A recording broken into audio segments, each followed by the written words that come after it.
Today's overlooked stock was a decliner, inching closer to 52-week lows. It's Albemarle, and the lithium trade, the EV trade as a whole, has just been sluggish. George Tsilis, our senior markets correspondent. Sorry to make you do a down mover on the big bullish day. George, what you got for us? Well, I mean, we talk about the EV so much in this last year, and in fact, if you look at companies like Tesla, which I know a lot of people talk about, it's been struggling for the last year. But underneath the EV story is, of course, the commodities that go into producing, like Albemarle.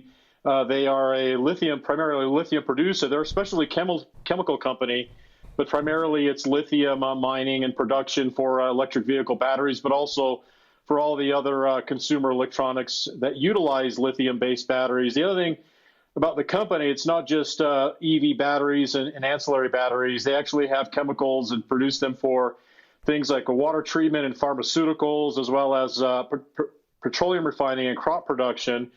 So all of this together, you throw in the commodity cycle that we've been in the past year, which has been down. Refining margins have been down. Food production in terms of fertilizer prices have all been down. And also lithium prices have actually collapsed over the past year because supplies have been rather robust.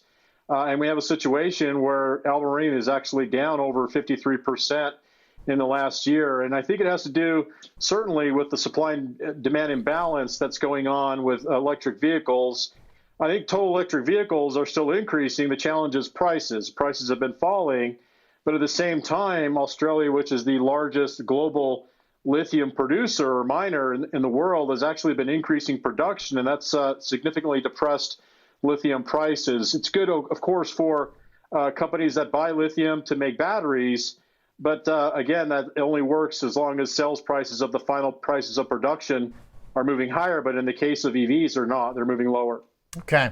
Albemarle, which has been in this mining trade for a long time, how much of an indication is it for demand or maybe competition? Because there's a lot of other businesses that have been trying to make sure they are connected to this trade as well.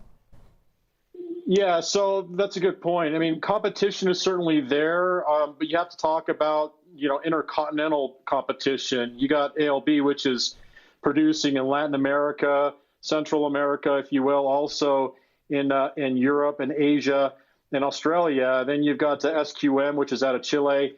So these are some major international suppliers. Supplies have been actually increasing steadily since, of course, the pandemic. And that has been a challenge, while at the same time, total use of lithium has increased, but prices have fallen. So there's basically a supply and demand imbalance because of the underlying commodity. Now, if you look at ALB, just from the standpoint of financials, they actually look pretty good, comparatively speaking to its own historical as well as to the industry space. I mean, it's trading at a forward PE ratio of only 4.5 times earnings. And so that gives you an idea that obviously price is falling faster than earnings, as we see the chart moving from the top left to the bottom right over the past year or so, or actually a year and a half.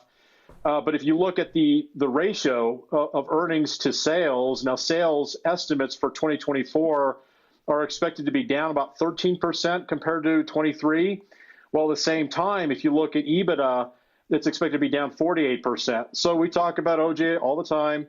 When you have, earnings growth greater than sales growth by at least 1.5 to 3 times, you have strong trends to the upside. In this case, you have earnings growth that is 3 times worse than earnings contraction, than the revenue contraction by about 3 times. And so you basically have a strong downtrend, which again is really financially dependent upon, again, some challenging environments that the company's in. Boy, if they break down to new lows, I mean, it seems really dicey.